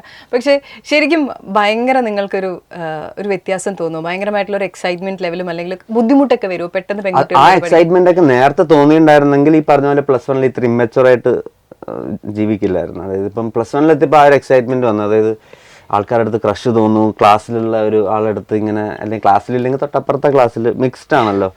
അപ്പം അങ്ങനത്തെ ഇമോഷൻസ് ഒക്കെ വരുന്ന ടൈമും കൂടെ ആണല്ലോ ഈ 10+1 എന്ന് പറയുന്നത്. അപ്പം അതൊക്കെ ഉണ്ടായിട്ടുണ്ട് ഭയങ്കരമായിട്ട്. ചിലപ്പോൾ 5ാം ക്ലാസ് മുതലേ ചിലപ്പോൾ മിക്സ്ഡ് ഇതിൽ ഞാൻ ആ ഒരു കൾച്ചറിലായിരുന്നു ജീവിച്ചിരുന്നെങ്കിൽ അത് ചിലപ്പോൾ ഉണ്ടാവില്ലായിരുന്നു. ചിലപ്പം ഉണ്ടാവുകയൊക്കെ ചെയ്യും. ഇമോഷൻസ് ആർക്കും ഒന്നും പറയാൻ പറ്റില്ല. +1 ഒന്നും ഇല്ല, 40 വയസ്സൊന്നും ഇല്ല, 80 വയസ്സൊന്നും ഇല്ല. It will happen. Yeah. What is your concept about love and romance? Both are same അല്ലേ? Love and romance. How important is it ഒരു ജീവിതത്തിലേക്ക് വന്നു കഴിയുമ്പോൾ? It's very important. അതിൽ തന്നെ ഒരു താങ്കളുടെ പാട്ടുകൾ പലതും കേട്ട് കഴിയുമ്പോൾ എനിക്ക് തോന്നാറുണ്ട് love is very important. I feel like അതുണ്ടെങ്കിൽ നല്ല ഇമോഷൻ അല്ലേ? ഭയങ്കര രസമുള്ള ഇമോഷനാണ്. അതിലൂടെ കടന്നു പോയിക്കൊണ്ടിരിക്കുകയാണ്. ഉറപ്പായിട്ടും. ഓക്കെ, ഇനി താങ്കളുടെ പാട്ടുകളിലേക്ക് വന്നു കഴിഞ്ഞിട്ടുണ്ടെങ്കിൽ, ഇപ്പോൾ ഞാൻ ഗോപിസുന്ദരൻ്റെ ഒരു ഇന്റർവ്യൂവിൽ ഞാൻ പുള്ളിയോട് ചോദിച്ചപ്പോൾ പുള്ളി പറഞ്ഞ കാര്യമാണ്, പാട്ട് എപ്പോഴാണ് വരേണ്ടതെന്ന് പറയാൻ പറ്റില്ല. ചിലപ്പം വാഷ്റൂമിലിരിക്കുന്ന സമയത്തായിരിക്കും, ചിലപ്പോൾ ട്രയൽ റൂമിലിരിക്കുമ്പോഴായിരിക്കും എനിക്ക് പാട്ട് വരും, ഞാൻ അപ്പം തന്നെ പോയിട്ട് ഇത് കമ്പോസ് ചെയ്യുന്നത്. What is your way of doing it? അതായത് പാട്ട് എങ്ങനെയാണ് താങ്കളുടെ ലൈഫിലേക്ക്? പാട്ട് ഈ പറഞ്ഞ പോലെ കൂടുതലും ടോയ്ലറ്റിൽ ഇരിക്കുമ്പോഴും അല്ലെങ്കിൽ ഈ പറഞ്ഞ സെയിം സിറ്റുവേഷനൊക്കെ തന്നെ. അതായത് നമ്മൾ ചിലപ്പോൾ സ്റ്റുഡിയോയിൽ ഇരുന്നിട്ട് ഒരു പാട്ട് ചെയ്യാമെന്ന് പറഞ്ഞിട്ട് ഇരിക്കുമ്പോൾ ഒരു രീതിയിലും എനിക്ക് പാട്ട് വന്നിട്ടില്ല. ഭയങ്കര റാൻഡം ഈ ഡ്രൈവിങ് ഒരു സാധനം നമ്മളിങ്ങനെ സ്വന്തമായിട്ട് ചിന്തിക്കുന്നൊരു ഒരു പേഴ്സണൽ ടൈമിൻ്റെ സമയത്താണ്. അതിൻ്റെ സ്റ്റുഡിയോയിൽ എത്തുമ്പോൾ എന്താ പാട്ട് വരാത്തെന്നറിയില്ല. കാരണം എനിക്കൊരു ഇൻറ്റൻഷൻ ഉണ്ട്, ഞാൻ പാട്ട് ഉണ്ടാക്കാൻ പോകുന്നു. കുളിക്കുമ്പോൾ ഞാൻ പാട്ട് ഉണ്ടാക്കാൻ പോകുന്ന അറിയില്ലല്ലോ. അപ്പം ആ ടൈമിലേക്ക് ഒരു ഐഡിയ വരുന്നത്. അപ്പോൾ തന്നെ മൊബൈൽ എടുക്കും, ഞാൻ അപ്പം റെക്കോർഡ് ചെയ്യും, അത് വിടും. എന്നിട്ട് എപ്പോഴെങ്കിലും ആ ഐഡിയ ആയിട്ട് ബന്ധമുള്ള ഒരു സാധനമാണ് ഞാൻ ചെയ്യുന്നെങ്കിൽ ആ ഐഡിയ വെച്ചിട്ട് ഞാൻ ഫോളോ അപ്പ് ചെയ്യണമെന്നില്ല. ഞാൻ വേറൊരു ഐഡിയ ചെയ്യുമ്പം അതും എങ്ങനെയാണ് മിക്സ് ചെയ്യാൻ പറ്റുന്നതെന്നൊക്കെ നോക്കും. അതൊക്കെയാണ് എൻ്റെ പ്രോസസ്സ്. എൻ്റെ മ്യൂസിക് മേക്കിംഗ് പ്രോസസ്സ് ഭയങ്കര ഡിഫിക്കൽട്ടാണ്. ഞാൻ അത്ര സിമ്പിളായിട്ട് പാട്ടുണ്ടാക്കുന്ന ആളല്ല. ഓക്കെ, അപ്പം ഒരു സിനിമയ്ക്ക് ഒരു പാട്ട് ചെയ്യാന്ന് പറയുമ്പോഴല്ല അതിന്റെ പ്രോസസ്സ് തുടങ്ങുന്നത്. പണ്ട് തൊട്ടുള്ള സാധനങ്ങൾ അവിടെ കിടപ്പുണ്ട്. Like whenever you feel about അങ്ങനെ വരുമ്പോൾ അല്ല, ഞാൻ ഒരു സിറ്റുവേഷൻ വരുമ്പോൾ ഞാൻ എപ്പോഴും അതിന് വേണ്ടിയിട്ട് തന്നെയാണ് എപ്പോഴും ചിന്തിക്കുന്നത്. ഞാൻ അങ്ങനെ ലൈബ്രറീസ് ഉണ്ടാക്കി വെച്ചിട്ട് ഒരു പാട്ടെടുത്ത് ഈ സിറ്റുവേഷനിലോട്ട് അങ്ങനെ ചെയ്യാറില്ല. ഞാൻ കുറച്ചും കൂടെ ഫ്രഷ് ആയിട്ട് ചിന്തിക്കാനാണ് താല്പര്യം. ഒരു സ്ക്രിപ്റ്റോ അല്ലെങ്കിൽ ഒരു സ്റ്റോറി എങ്ങനെ എന്നെ ഇൻസ്പയർ ചെയ്യുന്നു അതിനനുസരിച്ചിട്ട് ഞാൻ ആ പാട്ടിന് സിറ്റുവേഷൻസ് ആലോചിക്കും. ഞാൻ മറ്റേ വേറൊരു പടത്തിന്റെ സിറ്റുവേഷൻ ആലോചിച്ച സാധനം ഇതിലോട്ട് എനിക്ക് മിക്സ് ചെയ്യാൻ എൻ്റെ മനസ്സ് പറയാറില്ല. എന്ന് വെച്ചാൽ ഞാൻ ചെയ്തിട്ടില്ല എന്നല്ല, ഞാൻ ഭയങ്കര ക്രിയേറ്റീവ് ബ്ലോക്ക് അടിച്ചിട്ട് ഇരിക്കുമ്പം ഞാൻ ആ ടൈമിൽ ഞാൻ സെർച്ച് ചെയ്യും, എന്തെങ്കിലും ഞാൻ ചെയ്തൊരു ഐഡിയ ഇതുമായിട്ട് കണക്ട് ചെയ്യുന്നുണ്ടോ നോക്കും. അപ്പം അങ്ങനെ ഒരു പ്രാവശ്യം ഞാൻ ഒരു പാട്ട് യൂസ് ചെയ്തിട്ടുണ്ട്, അത് മാത്രമേ ഉള്ളൂ. അല്ലാണ്ട് ഞാൻ അങ്ങനെ ലൈബ്രറീസ് ഉണ്ടാക്കി വെക്കുന്നത്. എനിക്ക് അല്ലെങ്കിലും വെറുതെ പാട്ടുണ്ടാക്കാൻ വലിയ താല്പര്യമൊന്നുമില്ല. ഇതിപ്പോൾ ജോലിയായിട്ട് ചെയ്യല്ലേ, അപ്പം അത് നമ്മൾ ജോലി ഫുൾ ടൈം പാട്ട് തന്നെ ആയതുകൊണ്ട് അത് മറ്റേ ഹോബി എന്നുള്ള സാധനം മാറി. അതിപ്പോ ഒരു കരിയർ സാധനമായി മാറുമ്പോൾ നമ്മൾ ഒരിക്കലും മറ്റേ ഇത്തിരി ഫ്രീ ടൈം ഉണ്ട് ഒരു പാട്ട് ഉണ്ടാക്കാം എന്നുള്ളൊരു സാധനം ഒട്ടുമില്ല. അപ്പോൾ ഒരു സിനിമ ഒരാൾ അഡ്വാൻസ് തരാണ്, ഓക്കെ, സോ ഇന്ന സിനിമ താങ്കൾ ചെയ്യുകയാണെന്ന് പറയുന്ന ഒരു സിറ്റുവേഷൻ വന്നു കഴിയുമ്പോൾ does it puttu U under pressure? അതായത് ഇത്ര സമയം ഇത്ര പാട്ട് ഇത് വേണം. ഞാൻ what I do is like I take ഭയങ്കര ലെസ് അഡ്വാൻസ് ആദ്യം. അപ്പം എനിക്കൊരു പ്രഷർ തോന്നില്ല. അപ്പോൾ എനിക്ക് അത് ശരിക്കും ഉണ്ട് കേട്ടോ, ഒരു പാട്ട് കൊടുക്കണം, ഡെഡ് ലൈൻ. പക്ഷെ അത് ഇതിൻ്റെ ഈ ജോബ് അതാണല്ലോ, like there's a deadline for everything. Like പടം റിലീസ് ചെയ്യുന്നുണ്ട്, അല്ലെങ്കിൽ നാളെ ഷൂട്ടുണ്ട്, ഇന്ന് പാട്ട് കൊടുക്കണം എന്ന് പറയുന്നത് is extreme pressure when you are മറ്റേ not creative at the moment. ചിലപ്പം നമുക്ക് ഒന്നും ആലോചിച്ചിട്ട് വരുന്നില്ല. ഞാനിപ്പം ലാസ്റ്റ് ചെയ്ത പാട്ട് മഞ്ഞുമലിന് വേണ്ടിയിട്ട് ഞാനിവിടെ കൊച്ചിയിലിരുന്ന് പാട്ട് ചെയ്യാൻ നോക്കി, ഒരു രീതിയിൽ നടക്കുന്നില്ല വെച്ചാൽ എനിക്ക് ഒരു കോഡ് പോലും വരുന്നില്ല പിയാനോയില്. അതായത് ഇത് കഴിഞ്ഞിട്ട് എന്താ ഞാൻ ചെയ്യാന്നുള്ളതൊക്കെ ആലോചിക്കണം. ഭയങ്കര ഒട്ടും ക്രിയേറ്റീവ് അല്ലാത്ത സ്പേസ്. അപ്പം ഞാൻ എന്ത് ചെയ്തെന്ന് വെച്ചാൽ പിന്നെ ഒരു ഐഡിയ ഇവിടുന്ന് ഉണ്ടാക്കി, പിന്നെ അത് എനിക്ക് വെക്കാവുന്നില്ല. ഞാൻ അത് പിന്നെ ഇവിടുന്ന് വണ്ടി ഒന്നുമില്ല, എല്ലാത്തിനും കീ ഇങ്ങനെ ഊരി എല്ലാ സാധനം ഊരി വെച്ചിട്ട് വണ്ടിയിലോട്ട് സാധനം പാക്ക് ചെയ്തിട്ട് നേരെ കൊടൈക്കനാലിലോട്ട് പോയി. അവിടെ സ്റ്റുഡിയോ സെറ്റ് ചെയ്ത്. ഇതിപ്പോൾ കഴിഞ്ഞ ആഴ്ച നടന്ന കഥയാണ്. അപ്പം അവിടെ നടന്ന് അപ്പം ഞാൻ അവിടെ നിന്ന് പിന്നെയും അടുത്തൊരു ഓപ്ഷൻ ചെയ്യാൻ പറ്റി. അങ്ങനെ ഒരു 3-4 ഓപ്ഷൻ ഞാൻ തന്നെ ചെയ്തു. എന്നിട്ട് എനിക്ക് അപ്പോഴും ഡയറക്ടറിനെ കേൾപ്പിക്കാൻ എനിക്കൊരു ഇത് കിട്ടുന്നില്ല. ഇതല്ല എന്നുള്ളൊരു സാധനം 5ാമതൊരു സാധനം വന്നപ്പോൾ ക്രാക്ക് ചെയ്തു, കേൾപ്പിച്ചു, പാക്ക് ചെയ്തു, തിരിച്ചു വന്നു, ഇവിടെ ഇരിക്കുന്നു. ക്രിയേറ്റീവ് ബ്ലോക്കുകൾ ഉണ്ടാകുമ്പോൾ താങ്കൾ യാത്രകളെ ആണോ ആശ്രയിക്കാറ്, അതോ ജസ്റ്റ് ഇത്തവണ വിചാരിച്ചു ഡ്രൈവിംഗ് ആ ഒരു സാധനം ചിലപ്പം എന്താന്നല്ല, ആ ഒരു മൂവ്മെന്റ് ഉണ്ടല്ലോ. നമ്മളൊരു ഇപ്പൊ സ്റ്റുഡിയോയിൽ എനിക്ക് ഇരിക്കുമ്പോൾ അത് ഒരു സ്റ്റക്ക് ഫീലിംഗ് അടിക്കും എപ്പോഴും. എൻ്റെ അടിപൊളി സ്പേസ് ആണ് സ്റ്റുഡിയോ എന്ന് പറയുന്നത്, ഭയങ്കര ക്രിയേറ്റീവ് സ്പേസ് ആണ്. പക്ഷെ ഒരു സ്റ്റക്ക് ഫീലിംഗ് വരുമ്പം പിന്നെ അവിടെ നിൽക്കുന്നതിൽ ഒരു കാര്യമില്ല എന്നുള്ള എനിക്ക് മനസ്സിലാവുന്നത്. ജസ്റ്റ് ലീവ് ദ സ്ഥലം. അപ്പൊ തന്നെ ദാറ്റ് മേക്സ് എ ഡിഫറൻസ്. എനിക്ക് അങ്ങനത്തെ പറ്റാറുണ്ട്. എനിക്ക് ക്രിയേറ്റീവ് ബ്ലോക്ക് വരുമ്പോൾ ട്രാവൽ ചെയ്യും. സോ താങ്കൾ എന്നിട്ട് ഇങ്ങനെ ഓക്കെ 4 പാട്ട് കഴിഞ്ഞ് 5ാമത്തെ ക്രാക്ക് ചെയ്ത് കൊടുക്കുന്നു. പക്ഷെ ചില directors can be very very demanding. For example Amal Neerad എന്ന് പറയുന്ന ഡയറക്ടറുടെ ഒരു വലിയ പ്രത്യേകതയായിട്ട് എല്ലാവരും പറയുന്നതാണ്, അത് പെർഫെക്റ്റ് ആയിട്ട് കിട്ടുന്നവരെ അതിങ്ങനെ നടന്നുകൊണ്ടേയിരിക്കും. ഇപ്പൊ ചില ഷോർട്സ് ഒക്കെ യോബിന്റെ പുസ്തകം എടുത്ത സമയത്താന്ന് എനിക്ക് തോന്നുന്നു ഫഹദിന് വരുന്നൊരു സീനുണ്ട്, അത് എത്ര തവണ എടുത്തു എന്ന് അവിടെ നിന്നവർക്കോ ഫഹദിനോ അറിയില്ല എന്നാണ് പറയുന്നത്. അങ്ങനെ ഒരാൾക്ക് നമ്മൾ പാട്ടുകൾ ചെയ്തു കൊടുക്കുമ്പോൾ ഹൗ ഈസി അല്ലെങ്കിൽ difficult is that? Nice question. അമലേട്ടനെ ഞാൻ പരിചയപ്പെടുന്നത് ആക്ച്വലി യോബിന്റെ പുസ്തകത്തിൽ. ഞാൻ അവിടെ ഇവര് വർക്കിന് വേണ്ടിയിട്ട് ജാക്സൺ നേഹയായിരുന്നു മ്യൂസിക് ചെയ്തത്. അപ്പൊ എനിക്കറിയാം ഇവരെല്ലാവരെയും, പണ്ട് മുതലുള്ള ഫ്രണ്ട്സാണ്, ഇപ്പോഴും ഉള്ള ക്ലോസസ്റ്റ് ഫ്രണ്ട്സാണ്. അപ്പൊ ഇവര് അവിടെ വന്ന് അപ്പം ഞാൻ പ്രോഗ്രാം ചെയ്യുന്ന ടൈമാണ്. ഞാൻ ആകെ ഒരു പടം സപ്തമശ്രീ എന്തോ ബാക്ക്ഗ്രൗണ്ട് സ്കോർ ചെയ്തിരിക്കുന്ന ടൈമാണ്. അപ്പൊ ഞാൻ പിക്കറ്റ് 43 എന്ന് പറഞ്ഞിട്ടൊരു പടം റെക്സ് വിജന് വേണ്ടിയിട്ട് ഞാൻ അപ്പുറത്തെ റൂമിലിരുന്ന് പ്രോഗ്രാം ചെയ്യാം. അപ്പം ആ ടൈമിലാണ് അമലേട്ടനും ടീംസും യോബിന്റെ അപ്പുറത്തെ റൂം എടുത്തു, നമ്മളെ തൊട്ടപ്പുറത്തുള്ള. അപ്പൊ അവിടെ ഇങ്ങനെ വർക്ക് നടക്കുന്നുണ്ട്. ഇവരപ്പം പ്രൊഡ്യൂസേഴ്സിനെ അന്വേഷിക്കുന്നുണ്ട്, മ്യൂസിക് പ്രൊഡ്യൂസേഴ്സ്. അപ്പം ഞാൻ പിക്കറ്റ് കഴിഞ്ഞാൽ ഫ്രീ ആണെന്നുള്ളത് അറിയാം. അപ്പം ഞാൻ അതിലോട്ട് ജോയിൻ ചെയ്തു. അങ്ങനെയാണ് ഞാൻ അമലേട്ടൻ ആദ്യമായിട്ട് മീറ്റ് ചെയ്യുന്നത് പോലും. അപ്പൊ അവിടെ ഉണ്ടായ എന്തോ ഒരു അണ്ടർസ്റ്റാൻഡിങ് പരിപാടിയിൽ ആ വർക്ക് പരിപാടി പെട്ടെന്ന് കഴിഞ്ഞു. 10 ഡേയ്സിലെന്തോ നമ്മൾ വൈൻഡപ്പ് ചെയ്തു. അത് കഴിഞ്ഞ് വരുത്തൻ്റെ ടൈം ആയപ്പോൾ അമലേട്ടൻ എൻ്റെ നമ്പർ ഡയറക്റ്റ് കിട്ടി, വിളിച്ച് സംസാരിച്ചിട്ട് അപ്പൊ നമ്മൾ പറഞ്ഞു വന്നത് റിജക്ഷൻ്റെ ആണ്. അപ്പൊ അവിടെ മുതലേ ഞാൻ അപ്പൊ ഈ റിജക്ഷന്റെ സംഭവം അവനായിട്ട് അത് ഭയങ്കര, അതിപ്പോ ഞാനാണെങ്കിലും നമുക്കൊരു സാധനം കറക്റ്റ് നമുക്കൊരു സാധനം ഉണ്ട് തലയിൽ, ഒരു ഐഡിയ ഉണ്ട്, പക്ഷെ അത് അതിലോട്ട് വന്നിട്ടില്ല. He's not a music director, അങ്ങനെ കമ്മ്യൂണിക്കേറ്റ് ചെയ്ത് പറയാൻ നിർബന്ധമില്ല. അപ്പം പുള്ളിക്ക് അറിയുന്ന രീതിയിലുള്ള റെഫറൻസും അല്ലെങ്കിൽ പുള്ളിയുടെ ഐഡിയാസ് ഒക്കെ പറഞ്ഞിട്ട് ഒരു സാധനം എക്സ്പെക്ട് ചെയ്യുന്നുണ്ട്. ആ സാധനം കിട്ടിയില്ലെങ്കിൽ പുള്ളിക്ക് അതല്ല, അത് ശരിയാവില്ല. അതിപ്പോ ഞാനാണെങ്കിലും ഞാൻ എൻ്റെ ഒരു പ്രോഗ്രാമറുടെ അടുത്തൊരു ഐഡിയ പറഞ്ഞ് എനിക്ക് അത് കിട്ടിയില്ലെങ്കിൽ ഞാൻ ചിലപ്പോൾ ഞാൻ തന്നെ ചെയ്യും, കാരണം എനിക്ക് ആ പണി അറിയുന്നതുകൊണ്ട് ഞാൻ ചെയ്യും. അപ്പം പുള്ളിയുടെ കേസിൽ ഇതായിരുന്നു. അപ്പൊ ഈ എക്സ്പെക്ടേഷനിലാണ് ഞാൻ വരത്തിന് പോകുന്നത്. അതായത് ഇത് ചിലപ്പം റിജക്റ്റ് ആവാൻ പോകുന്ന പരിപാടി. അപ്പൊ പുള്ളി എൻ്റെ അടുത്ത് ഐഡിയ ഒക്കെ പറഞ്ഞ് ഞാൻ ഫസ്റ്റ് പാട്ട് കൊടുത്തു. ഫസ്റ്റ് പാട്ട് എനിക്ക് തോന്നുന്നു നീ ആയിരുന്നു തോന്നുന്നു. നീ ചെയ്തു. പുള്ളിയുടെ വണ്ടിയിൽ നമ്മൾ മുകളിൽ താഴെ പോയിട്ട് വണ്ടി സാധനം സ്റ്റാർട്ട് ചെയ്ത് പുള്ളി പാട്ട് അവിടെ ഇരുന്ന് കേട്ടു. ഞാനും ഉണ്ട്, ഉത്തരയും ബാക്കിലുണ്ട്. പുള്ളി പാട്ട് കേട്ടിട്ട് ഒരു പ്രാവശ്യം കേട്ടു. പുള്ളി ഒന്നും കൂടെ പ്ലേ ചെയ്ത് രണ്ടാമത്തെ പാട്ട്. അതിൻ്റെ നെഞ്ചിങ്ങനെ ഇടിക്കുന്നുണ്ട്, മറ്റേ സാധനം ഇത് റിജക്റ്റ് ആയിപ്പോ എന്താണെന്നറിയില്ല, എനിക്കറിയാം. ഞാൻ ആദ്യമായിട്ടാണല്ലോ പുള്ളിക്ക് വേണ്ടിയിട്ട് ഒരു സാധനം ചെയ്യുന്നത്. അപ്പം പുള്ളിക്കെല്ലാം കഴിഞ്ഞ ഇത് കൊള്ളാൻ വെച്ചാണ് ഇത് ഓക്കെയാണ് എന്ന് പറഞ്ഞ് അപ്പോൾ ഓക്കെ ഫസ്റ്റ് ഐഡിയ എന്തായാലും റിജക്റ്റ് ആയില്ല. അപ്പം ഏകദേശം സെയിം ഒരു വേവ് ലെങ്ത്തിലായിരിക്കും പോകുന്നത്. രണ്ടാമത്തെ പാട്ട് പുതിയൊരു പാതയിൽ കൊടുത്ത് അത് ഓക്കെ എടുത്ത്, ഒടുവിൽ തീയും കൊടുത്ത് പുള്ളി ഓക്കെ എടുത്ത്. അപ്പം എല്ലാം ഫസ്റ്റ് സാധനത്തിൽ ഓക്കെ ആയി. അതേപോലെ തന്നെ ഭീഷ്മയിൽ ഒരു പാട്ട് പോലും പുള്ളി റിജക്ട് ചെയ്തില്ല, എല്ലാം ഫസ്റ്റ് ഐഡിയാസ് ആയിരുന്നു. അപ്പം സോ ഐ നോ ദാറ്റ് ആ ഒരു ബേസിക് അണ്ടർസ്റ്റാൻഡിങ് ഉണ്ട്. ആ ഒരു ഡയറക്ടറിന് വേണ്ട ഒരു സാധനം, ഞാനും പുള്ളിയായിട്ട് ആ ഒരു കണക്ഷൻ ഉണ്ട്. അതായിരിക്കും പല ഡയറക്ടേഴ്സ് ആയിട്ടും എനിക്കുണ്ടാകുന്നത്. പക്ഷെ അത് ചില ആൾക്കാർക്ക് വർക്ക് ആവാത്ത സാധനം ഉണ്ടാവും, അപ്പം റീവർക്ക് ചെയ്യാം. പുള്ളി പറയുന്ന ഒരു പോയിന്റ് വളരെ വാലിഡ് ആയിട്ട് എനിക്ക് തോന്നുന്നുണ്ട്. കാരണം ഞാൻ മ്യൂസിക് ഡയറക്ടർ ആണല്ലോ, എന്റെ മ്യൂസിക് ഡയറക്ട് ചെയ്യുന്ന ആളാണ്. അപ്പം എനിക്കൊരു ഡയറക്ഷൻ ഉണ്ട് അതിലോട്ട്. അപ്പൊ എന്റെ ഈ ഐഡിയയും പുള്ളിയുടെ സാധനം എങ്ങനെ അത് ഒത്തു പോകുന്നു എന്നൊക്കെ നോക്കി. പക്ഷെ എനിക്ക് തോന്നുന്നു നിങ്ങളും ആദ്യമായിട്ടായിരിക്കും അമൽ നീരദ് ഒരു കാര്യം ചെയ്ത് ഉടനെ ഓക്കെ എന്ന് പറഞ്ഞു വിടണേ. എനിക്ക് ഭയങ്കര ഈസി ആയിരുന്നു. പക്ഷെ വരത്തിന്റെ സ്കോർ അത്ര ഈസി ആയിരുന്നില്ല. വരത്തിന്റെ സ്കോറിലും നമ്മൾ കുറച്ച് ചില സീൻസ് പുള്ളിക്ക് ഇത് ഓക്കെ ആയില്ല മച്ചാനെ എന്ന് പറയും. അപ്പം അവിടെയാണ് ഞാൻ ആദ്യമായിട്ട് പുള്ളിയായിട്ടുള്ള, അതായത് ഫസ്റ്റ് ഹാഫ് ഒക്കെ നമ്മൾ കംപ്ലീറ്റ്ലി കഴിഞ്ഞു, പാട്ടും കഴിഞ്ഞു. സെക്കൻഡ് ഹാഫിലോട്ട് എത്തി നമ്മൾ ആ ഒരു ഇമോഷൻ സാധനം അതൊക്കെ അമലേട്ടന് ഭയങ്കര ഇമ്പോർട്ടൻ്റ്. ആ ഒരു കറക്റ്റ് ഫീല് പുള്ളിക്ക് കിട്ടിയ ഓഡിയൻസിന് കിട്ടും എന്നുള്ളൊരു ഐഡിയ. അപ്പൊ പുള്ളിക്ക് അത് കിട്ടുന്നില്ല. അപ്പൊ പുള്ളിക്ക് കിട്ടാൻ വേണ്ടിയിട്ട് ഞാൻ ഇങ്ങനെ 2 ഓപ്ഷൻ 3 ഓപ്ഷൻ 4 ഓപ്ഷൻ 5ാമത്തെ ഓപ്ഷനിലെ ഒരു സീൻ പെർട്ടിക്കുലർ സീനാണ്.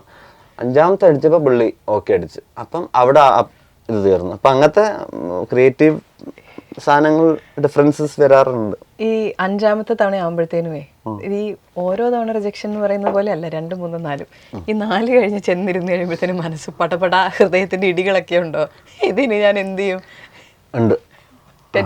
പിന്നെ ടെൻഷൻ എന്ന് വെച്ചാൽ ഞാൻ സ്ട്രെസ്, ഞാൻ ഒരു ദിവസം ഫുൾ ഒരു 48 hours എന്നുള്ള പോലത്തെ വർക്ക് പോയിട്ടുണ്ടായിരുന്നു. വരത്തിന്റെ ഏകദേശം ക്ലൈമാക്സിലോട്ട് എത്തുമ്പോൾ നമ്മൾ രാവിലെ ആകുമ്പോൾ ഭയങ്കര സോൺഡ് ഔട്ട് ആയിട്ട് ഉറങ്ങാൻ പറ്റില്ല എന്നറിയാം. കാരണം ഭയങ്കര പ്രഷർ ഉണ്ട്.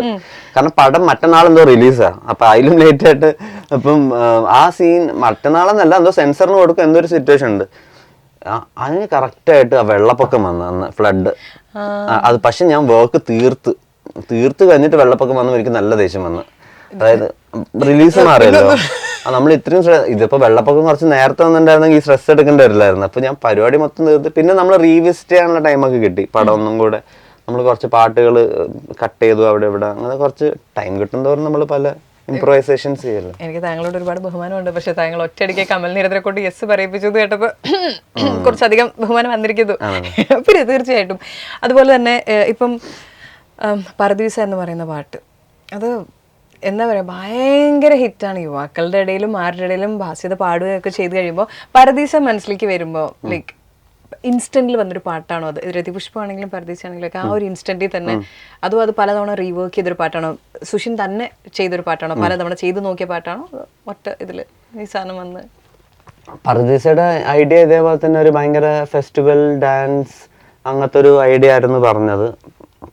ആദ്യം ചെയ്ത ഐഡിയ തന്നെയാണ് ഈ പറഞ്ഞ പോലത്തെ ഫെസ്റ്റിവൽ ഫീൽ ചെയ്യിപ്പിക്കാനാണ്. മറ്റേ ഭയങ്കര ഒരു മറ്റേ ബ്രാസും അങ്ങനത്തെ ട്രംപറ്റും പരിപാടികളൊക്കെ ഉപയോഗിച്ചിട്ട് ഫസ്റ്റ് ചെയ്ത പാട്ട് ആക്ച്വലി പർദീസ തന്നെയായിരുന്നു. ഫസ്റ്റ് ഞാൻ ചെയ്ത ഐഡിയ വേറൊരു ഐഡിയ ആയിരുന്നു.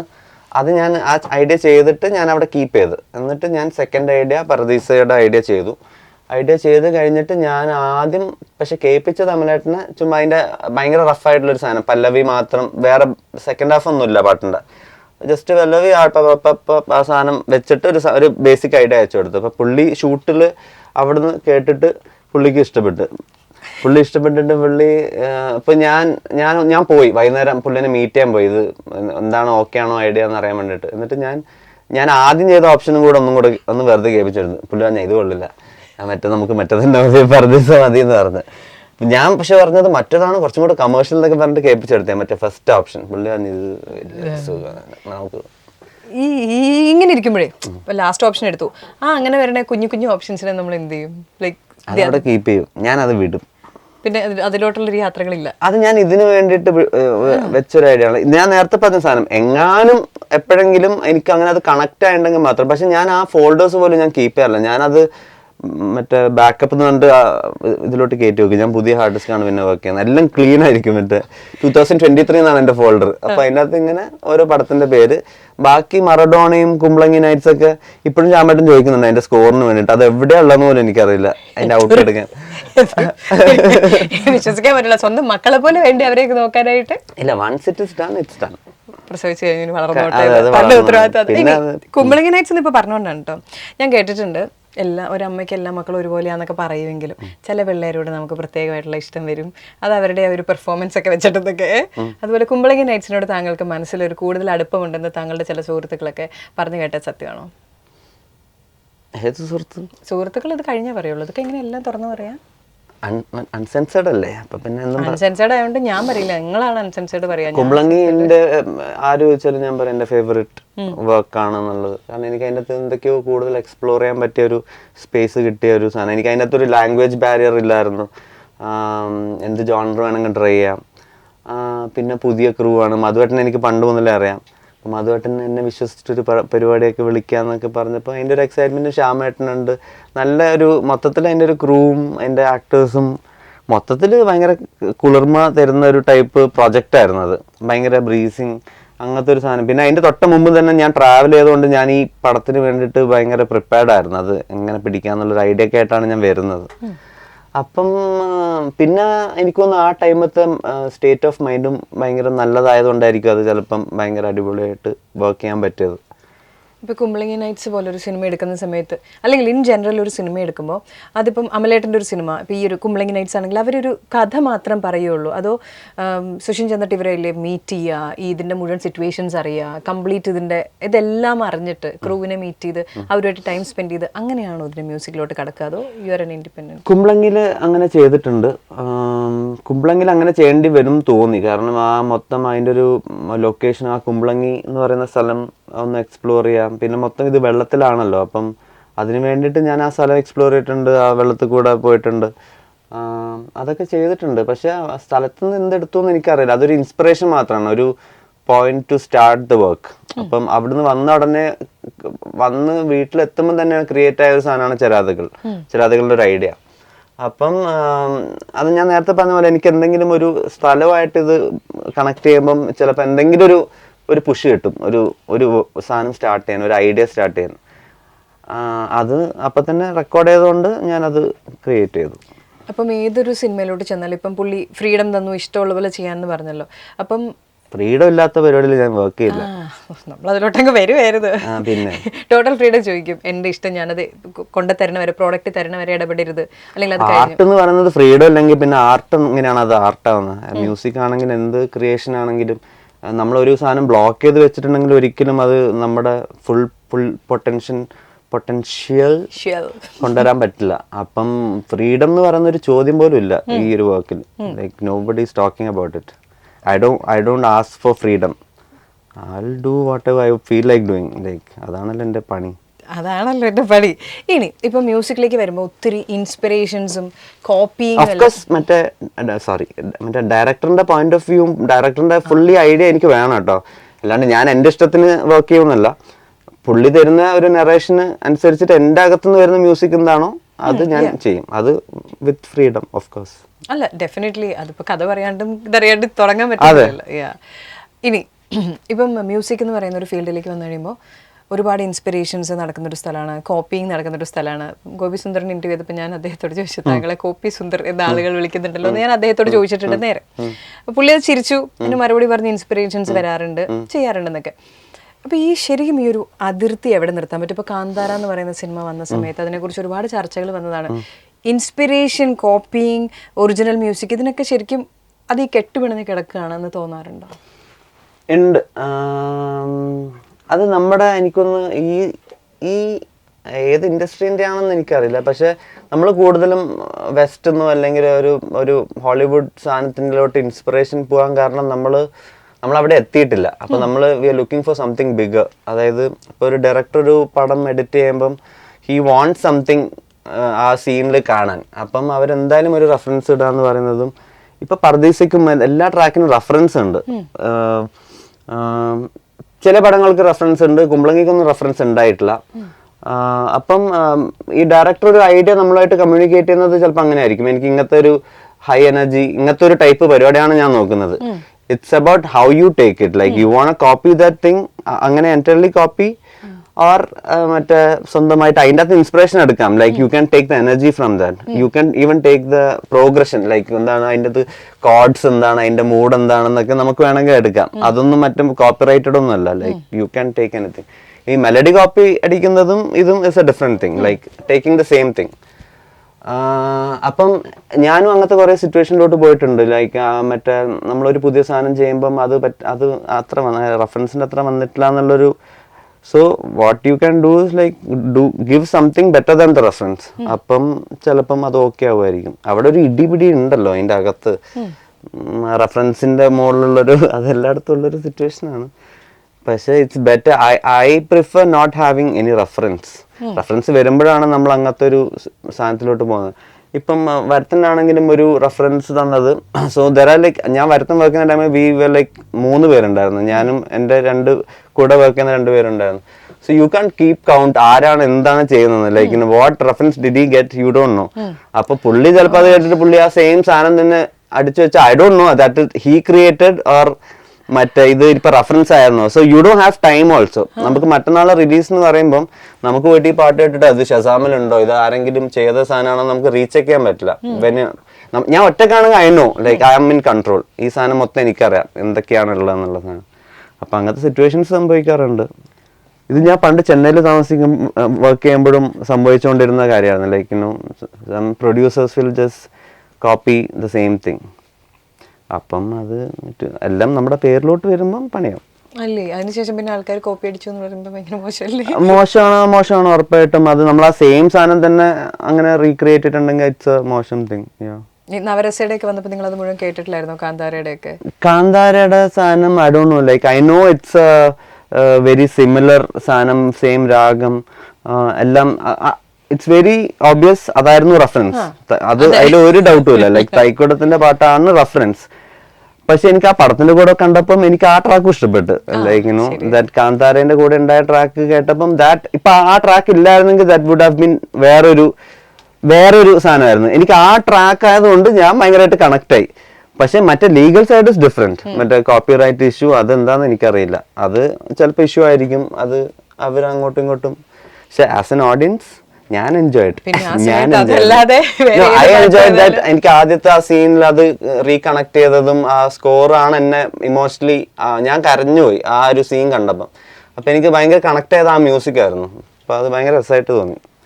പക്ഷെ നോട്ട് സപ്പോർട്ടിങ് മറ്റേ the scene, like copying or like get inspired but do something. പക്ഷേ അപ്പൊ ശരിക്കും പറഞ്ഞാൽ വളരെ റിസ്കി ആയിട്ടുള്ള ഒരു പലരുടെ കൂടെ ചേർന്ന് പാട്ട് ചെയ്യുന്നത് വെരി റിസ്കി ബിസിനസ് ആണ്. അപ്പോൾ ഒറ്റയ്ക്ക് ചെയ്യാത്ത ഈ പറഞ്ഞ പോലെ when you have A dead line, ചിലപ്പം നമ്മള് വരുത്തനൊക്കെ ചെയ്യുന്ന ടൈമിൽ ഞാനത് തുടങ്ങിയിട്ടേ ഉള്ളൂ. ലൈക്ക് നമുക്ക് അങ്ങനെ ഫുള്ളി കൺട്രോളിലോട്ടോ, like you are going through a stress, you are trying to know the director, ഇതൊക്കെ പഠിച്ചു വരുന്നല്ലേ ഉള്ളൂ. അപ്പം ആ ടൈമിൽ നമുക്ക് എല്ലാം ചെക്ക് ചെയ്യാൻ പറ്റുന്ന ഒരു സിറ്റുവേഷൻ ഉണ്ടായില്ല. Now I am very like bothered about what I'm doing. ഞാൻ എന്ത് ഔട്ട്പുട്ട് കൊടുക്കുന്നത്. അതെ. ഇനി സുഷിന്റെ തന്നെ പാട്ടുകൾ എടുത്തിട്ടുണ്ടെങ്കിൽ വീണ്ടും വീണ്ടും കേൾക്കാൻ ആഗ്രഹിക്കുന്ന പാട്ട് ഏതാണ്? നിങ്ങൾ തന്നെ. ഞാൻ എൻ്റെ പാട്ട് കേൾക്കുന്നത് വളരെ കുറവാണ് ആക്ച്വലി. ഞാൻ ലിസ്റ്റ് നോക്കിയതാ ഏതെങ്കിലും പാട്ടുണ്ടോ എന്ന്. സത്യമായിട്ട് ഞാനൊരു പാട്ട് പോലും എൻ്റെ കേൾക്കാറില്ല. നിങ്ങൾ എന്ത് സ്വഭാവം? You can search my Spotify. നിങ്ങൾ എന്താണ് അങ്ങനെ? ഞാൻ നേരത്തെ പറഞ്ഞ സാധനം തന്നെ. ലൈക്ക് ഒരു ആ പാട്ടൊക്കെ ഞാൻ ഭയങ്കര കഷ്ടപ്പെട്ടുണ്ടാക്കിയ പാട്ട്. ആ കഷ്ടപ്പാട് എനിക്ക് ഇനി ആലോചിക്കണ്ട. ഞാനത് മാസ്റ്റർ ചെയ്ത് അത് ഔട്ട് വന്ന് കഴിഞ്ഞാൽ പിന്നെ ഞാൻ കുറച്ച് എൻ്റെ കമന്റ്സ് നോക്കും എന്നുള്ളതല്ലാണ്ട് പിന്നെ I don't go back and മറ്റേ പാട്ട് കേൾക്കാൻ വേണ്ടി. എൻ്റെ പാട്ട് തന്നെ എനിക്ക് അങ്ങനെ കേട്ടോണ്ടിരിക്കാൻ താല്പര്യമില്ല. ഞാനത് റിലീസ് ആവുന്നത് വരെ കേൾക്കും. അത്ര പ്രാവശ്യം ഞാൻ കേൾക്കുന്നുണ്ട് ആ പാട്ട്. ബിക്കോസ് ഫോർ ദ ഡീറ്റെയിലിംഗ്, അത് എന്തൊക്കെ മാറ്റണം അത് ഇതൊക്കെ ആലോചിക്കാൻ വേണ്ടി ഞാൻ കേൾക്കുന്നുണ്ട്. അത് കഴിഞ്ഞാൽ പിന്നെ ഇറ്റ്സ് ഓൾ പുറത്തുള്ള. പക്ഷെ പിന്നെ പുറത്ത് എവിടെ ചെന്നിട്ടുണ്ടെങ്കിലും റേഡിയോയിലാണെങ്കിലും നിങ്ങൾ ചെല്ലുന്ന ഫംഗ്ഷൻസിലാണെങ്കിലും റേഡിയോയിൽ വരുമ്പോൾ ഞാൻ കേൾക്കും. റേഡിയോയിൽ വരുമ്പോൾ ഐ ഫീൽ ഗുഡ്. മറ്റേ ചുമ്മാ എൻ്റെ പാട്ടുണ്ട് ഇപ്പൊ ചുമ്മാ കുറച്ചു കേൾക്കാം. അങ്ങനെ കേൾക്കും. അല്ലാണ്ട് ഞാൻ പോയി സെലക്ട് ചെയ്ത് സ്പോട്ടിഫൈയിൽ എൻ്റെ പാട്ട് സെർച്ച് ചെയ്ത് കേൾക്കാറില്ല. ഇനി ഇപ്പം വീട്ടുകാരുടെ കൂടെ അങ്ങനെയൊക്കെ ഇരിക്കുന്ന സമയത്ത് നമ്മുടെ പാട്ടുകൾ വരുമ്പോൾ യു ഫീൽ റിയലി പ്രൗഡൊക്കെ. ശരിക്കും ഞാനൊരു സാധാരണ ഒരാളുടെ രീതിയിൽ ചോദിക്കുകയാണ്, നമ്മുടെ തന്നെ വർക്ക് വരുമ്പോൾ നമ്മൾ തന്നെ കേൾക്കുമ്പോൾ like do you have they are very proud. താങ്കളുടെ കാര്യമാണ് ഞാൻ ചോദിക്കുന്നത്. വെൻ ഐ ഡു ദിസ് എല്ലാ ദിവസവും അങ്ങനത്തെ ഒരു പാട്ടുണ്ടാക്കൽ ജോബ് ആകുമ്പം പ്രൗഡിന്റെ ആ ഫീലിംഗ് ഒക്കെ മാറി തോന്നുന്നു എനിക്കിപ്പോൾ അത്. അവർക്ക് ഇഷ്ടപ്പെടുന്നുണ്ടോ ഇല്ലയോ എന്നുള്ളത് ഞാൻ എൻ്റെ ചിലപ്പോൾ കൺസേൺ ആയിരിക്കും. ഫാദറിന് ചിലപ്പോൾ പപ്പേൻ്റെ ടൈപ്പ് പാട്ടൊന്നും ആയിരിക്കില്ല ഞാൻ ചിലപ്പോൾ ഒരു പടത്തിന് ചെയ്യുന്നത്. പപ്പ ചോദിക്കും എന്ത് പാട്ടാടാ ഇതെന്നൊക്കെ ചോദിക്കും. മറ്റേ പക്ഷെ പപ്പക്ക് ഇഷ്ടപ്പെടുന്ന പാട്ടൊക്കെയാണ് ഈ മറ്റേ തീരമേ പോലത്തെ പാട്ടുകളും അങ്ങനത്തെ ഭയങ്കര മെലോഡിയസ് ആയിട്ടുള്ള സാധനമൊക്കെ കേൾക്കുമ്പോൾ പപ്പ നല്ല പാട്ട് എന്നൊക്കെ പറയും. ബോയ്സ് സ്കൂളിലാണല്ലോ പഠിച്ചത്. ഞാൻ കേട്ടിട്ടുണ്ട് ബോയ്സ് സ്കൂളിൽ നല്ല കുസൃതികളാണ്. മിസ്സുമാരെയും സാറുമാരെയും ഒക്കെ നല്ല വിഷമിപ്പിച്ചിട്ടാണ് നിങ്ങൾ. എൻ്റെ സ്കൂളിൽ പഠിക്കുമ്പോൾ ഫോട്ടോ ഉണ്ടെങ്കിൽ ഇങ്ങനത്തെ ചോദ്യം ചോദിക്കില്ല. ഞാൻ ഭയങ്കര പാവമായിട്ടുള്ളൊരു ഈ താടി മീശയൊക്കെ ഒന്ന് ക്യാൻസൽ ചെയ്തിട്ടൊന്ന് ആലോചിച്ച് നോക്കും. ഭയങ്കര ചെറിയ മുഖമാണ്. അപ്പം ആ മുഖത്തില് ഞാൻ എപ്പോഴും ഭയങ്കര ചിരിച്ചോണ്ടിരിക്കുന്ന ഒരു മറ്റേ കുട്ടിയാണ്. മറ്റേ എന്തെങ്കിലും കുർത്തക്കേട് കാണിച്ചാൽ പോലും എൻ്റെ അടുത്ത് ടീച്ചർ വന്നിട്ട് എന്തെങ്കിലും കുർത്തക്കേട് മറ്റേ ചോക്ക് എടുത്ത് എറിഞ്ഞു അങ്ങനത്തെ വൃത്തിയായിട്ട് സ്മോൾ. വേറെ ഒന്നും ചെയ്തിട്ടില്ല. പാവം. ഞാൻ ഭയങ്കര പാവമായിരുന്നു. 10 വരെ പാവമായിരുന്നു. 10 വരെ. 11 പിന്നെ ഞാൻ ഈ പറഞ്ഞ പോലെ യൂത്ത് ഹോസ്റ്റലിന് ഇന്ന് സംഘഗാനത്തിന് പോകാന്ന് പറഞ്ഞിട്ട് ഇന്ന് ചിലപ്പോൾ മൂഡില്ല. ഞാൻ ചിലപ്പോൾ ബസ്സും കയറി എൻ്റെ ഫ്രണ്ടിനെ കൊണ്ട് വീട്ടിലൊക്കെ പോയിട്ടുണ്ടാവും. അപ്പൊ അതിന് പിറ്റേ ദിവസം അടി കിട്ടി അങ്ങനത്തെ കുർത്തക്കേടൊക്കെ. അന്ന് അറിവില്ലായ്മയായിരുന്നു. അന്ന് പോയാൽ തിരിച്ച് പിറ്റേ ദിവസം അടി കിട്ടും എന്നുള്ളത് ഞാൻ ആലോചിച്ചില്ല. ഞാൻ അപ്പത്തെ ഒരു മൈൻഡിൽ വീട്ടിലോട്ട് പോയി. പക്ഷെ യൂത്ത് ഫെസ്റ്റിന് പാടാൻ ആളില്ല. അങ്ങനത്തെ സാധനങ്ങളൊക്കെ. സ്കൂൾ യൂത്ത് ഫെസ്റ്റിവൽ അല്ല, മറ്റേ യൂത്ത് ഫെസ്റ്റിവലിന് മറ്റേ ഡിസ്ട്രിക്ട്. എന്ത് തോന്നിയോ അത് വെരി ഇമ്മച്വർ ഓഫ് മീ. അത് 6ാം ക്ലാസ്. അതൊക്കെയാണല്ലോ ആ പ്രായത്തിലൊക്കെ അറിയണ്ടേ യൂത്ത്. 6ാം ക്ലാസ്സിലോ? പിന്നെ 6ാം ക്ലാസ്സിൽ യൂത്ത് ഫെസ്റ്റിവലിനൊക്കെ സ്കൂളിൽ ഡിസ്ട്രിക്റ്റിലൊക്കെ ചെല്ലുമ്പോ കൊച്ചില്ല സുഷിന എവിടെ വന്നില്ല. എന്താ ആ ടൈമിലൊന്നും ചിന്തിച്ചെന്ന് എനിക്കറിയില്ല. അത് ചിലപ്പോ ലേറ്റ് ആയിട്ടോ വിശന്നിട്ടോ എന്താന്ന് വെച്ചാൽ വീട്ടിൽ പോയി കഴിക്കാന്ന് പറഞ്ഞിട്ട് പോയി. അപ്പോഴത്തേക്ക് സമയമൊക്കെ കഴിഞ്ഞ് അവര് നമ്പർ വിളിച്ച ആളുണ്ടായിട്ടില്ല. ഞാനും എന്റെ ഫ്രണ്ടും അവനും പാടുന്ന ആളാ. രണ്ടുപേർക്കും കിട്ടി. രണ്ടുപേരും നമ്മൾ രാവിലെ ബെഞ്ചിന്റെ മുകളിൽ കയറ്റി നിർത്തി. അത്രേ ഉള്ളൂ. Very simple punishment. ഇപ്പൊ നമ്മള് ഇപ്പൊ സാരമില്ല, നമുക്ക് അങ്ങനത്തെ കാര്യങ്ങളൊന്നും നരകത്തിലാണെങ്കിലും കൂട്ടിനൊരാളുണ്ടെങ്കിൽ. അപ്പോഴും ഇവര് പറയുന്നത് എന്താ വെച്ചാൽ ഞാനിപ്പോ ഈ ടീച്ചർമാരെ ദേഷ്യം പിടിച്ച് ചൂരിലൊക്കെ പിടിച്ച് വരുമ്പോ ഞാൻ ഒന്നിങ്ങനെ ചിരിക്കും. അപ്പോൾ ടീച്ചർ അലിഞ്ഞു പോകും. അത് ഞാൻ എന്റെ സ്മൈല് ഞാൻ പണ്ട് മുതലേ യൂസ് ചെയ്യാറുണ്ട്. അപ്പൊ അവര് പറയും ഇങ്ങനെ നീ ഇങ്ങനെ അടിക്കാൻ വരുമ്പോ ഇങ്ങനെ ചിരിച്ചെങ്ങനെ നമ്മൾ അടിക്കാന്നൊക്കെ. ഞാൻ വിട്ടേക്ക് ടീച്ചർ. എന്തൊരു കള്ളനാണ് അങ്ങനെയൊക്കെ രക്ഷപ്പെട്ടു. അപ്പൊ 11th 12th എന്ത് കുട്ടിയായിരുന്നു? കുറച്ച് ഫ്രീക്കായിരുന്നു. കുറച്ച് സ്പൈക്കൊക്കെ ആയ ടൈമാണ്. തിരിച്ചു വന്നിട്ടുണ്ട്. യൗവനം പിടിക്കാൻ. കാഴ്ചക്ക് എങ്ങനെയായിരുന്നു എന്നല്ല ഞാൻ ചോദിച്ചത്. കയ്യിലിരിപ്പ് എങ്ങനെയായിരുന്നു? കൊള്ളാലോ. കയ്യിലിരിപ്പ് +1 +2 ഒക്കെ ആയപ്പോ പിന്നെ കുർത്തക്കേട് അപ്പോഴും ഇല്ല. അങ്ങനെ കുർത്തക്കേടൊക്കെ വീട്ടിൽ ചോദിക്കേണ്ടി വരും. അങ്ങനെ സ്കൂളിൽ ഞാൻ എല്ലാ സ്കൂളിലും ഞാൻ ഭയങ്കര ഫേവറേറ്റ് ആയിരുന്നു എല്ലാവർക്കും. ഞാൻ അങ്ങനെ കയ്യിലെടുക്കും. അല്ല, ഞാൻ പ്രിൻസിപ്പളിനെ കയ്യിലെടുക്കും. ആദ്യമേ ഞാൻ അവിടെ +1 എനിക്ക് മമ്പറം സ്കൂളിൽ സീറ്റ് കിട്ടാൻ കാരണമേ ഞാൻ എൻ്റെ 10ാം ക്ലാസ് വരെയുള്ള സർട്ടിഫിക്കറ്റ് കാണിച്ചു കൊടുത്തു യൂത്ത് ഹോസ്റ്റലിലെ. മറ്റേ ജസ്റ്റ് ലുക്ക് വരാത്ത വർഷത്തില്ലല്ലോ this deal you have to മറ്റേ അങ്ങനത്തെ സാധനം. ഗോഡ് ഫാദറിന്റെ ഡയലോഗ് അടിച്ചു യു ക്യാൻ റിഫ്യൂസ് എന്നുള്ള സാധനം. അപ്പൊ അവര് ഇപ്പൊ തന്നെ നോക്കിയിട്ട് ഓക്കെ ആയിരുന്നു. അപ്പം അങ്ങനെയല്ല, എനിക്ക് വേറെ സീറ്റൊന്നും കിട്ടുന്നില്ല എവിടെയും. അപ്പൊ ഞാന് ഇല്ലെങ്കിൽ ഞാൻ കാലം ഓടിക്കായിരുന്നു. പക്ഷെ അങ്ങനെ ഒരു സാധനം പറഞ്ഞു കഴിഞ്ഞിട്ട് ഞാൻ പറഞ്ഞു. പക്ഷെ അന്നത്തെ 2 കൊല്ലത്തെ 1 കൊല്ലത്തെയോ 2 കൊല്ലത്തെയോ നമ്മള് സ്റ്റേറ്റ് ചാമ്പ്യൻഷിപ്പ് നമുക്കായിരുന്നു നമ്മള് മമ്പറത്തിന്. അത് ഞാൻ മറ്റേ വെറുതെ ഒരു വാശിയായിട്ട് ചെയ്തതാണ്. ഞാൻ ഡ്രംസ് ഒന്നും എനിക്ക് അധികം അറിയില്ല. ഞാൻ അതിന് വേണ്ടി ഡ്രംസ് ഒക്കെ പഠിച്ച ഒരു C കിട്ടാണെങ്കിൽ C അങ്ങനെയാണെങ്കിൽ നമുക്ക് ആ ഒരു മാർക്ക് കിട്ടും. അപ്പൊ എന്റെ ഒരു ചെറിയ ഡിഫറൻസിൽ നമുക്ക് ചാമ്പ്യൻഷിപ്പ് ഒക്കെ കിട്ടി. മമ്പറത്ത് സ്റ്റേറ്റ് ആണോ ഡിസ്ട്രിക്റ്റ് ആണോ എന്ന് അറിയില്ല, എന്തോ മാർക്ക് കിട്ടി. അപ്പം പ്രിൻസിപ്പളിനൊക്കെ എൻ്റെ അടുത്ത് ഭയങ്കരമാണ്. പ്രിൻസിപ്പൾ നമുക്ക് മാത്സ് എടുക്കുന്ന പുള്ളിയാണ്. പുള്ളി എൻ്റെ അടുത്ത് മാത്രം ചോദ്യം ചോദിക്കൂല. അങ്ങനത്തെ കൊറേ ഇങ്ങനെ ചൂരിലൊക്കെ വരും. ഞാൻ നീ പറ അപ്പൊ അടുത്തുള്ളവന് കിട്ടും. അങ്ങനെയൊക്കെ രക്ഷപ്പെടുന്നു. അതാണ് ഈ ഒരു ക്രിയേറ്റീവ് സൈഡിന്റെ ക്ലാസ്സിൽ. ഇനി ആൻസർ പേപ്പർ പോലെ ഉപയോഗിച്ചില്ലേ, അത് ഞാൻ എഴുതി വെച്ചൊരു ഷീറ്റായിരുന്നു. അതിൻ്റെ ഉള്ളില് സുഷിന്റെ തന്നെ പാട്ടുകളുണ്ട്. ഒരു പാട്ടിൽ നിന്ന് അടുത്ത പാട്ടിലേക്ക് ഭീഷ്മ പർവ്വം വരെ ഉണ്ട്. അങ്ങനെ എനിക്ക് മറ്റേ ജുഗൽബന്ദി പോലെ ഒന്നും പിടിക്കാനൊന്നും അറിയില്ല. വേണ്ട, എല്ലാത്തിനും പാടി പോയാ മതി. ഇത് ഇത്ര പാട്ട് പാടണ്ടേ? താങ്കൾ ഇത്ര സിനിമ ചെയ്തിട്ടല്ലേ? ആകെ 8 പാട്ട്, എല്ലാത്തിലും ഓരോ ലൈൻ വെച്ച്. വേഗം എടുത്തോ, വേഗം ആയിക്കോട്ടെ. പേപ്പർ പിടിച്ച് പാടിക്കോ. അങ്ങനെ പറഞ്ഞു വേണോ? അങ്ങനെ പറഞ്ഞു വേണം. അതായത് ഇങ്ങനെ എടുത്ത് കൈ പിടിച്ചിട്ട് ഇങ്ങനെ നോക്കിയിട്ട് അതങ്ങ് പാടി അങ്ങ് പൊക്കോ. ഇതെങ്ങനെ പാടും? ഫസ്റ്റ് പാട്ട് തന്നെ പാടാൻ പറ്റാത്ത പാട്ട്. കിതാബട ചിരുപാത പോലെ മയങ്ങിടും അത്ര പാടുവേ. അത് കണ്ട് ഇതിന്റെ ഇടയിൽ ആരാണ് കമന്ററി ഒക്കെ ചോദിച്ചേ? പാടി പോട്ടെ. പിന്നെ തമ്പിരാൻ മുയമ്പ് തുണയായിരിക്കണം. പാടാൻ പറ്റുന്നില്ല കേട്ടോ എനിക്ക്. അലങ്കാരമങ്ങനാദരിച്ചു കാട്ടേണം. അത് രണ്ട്.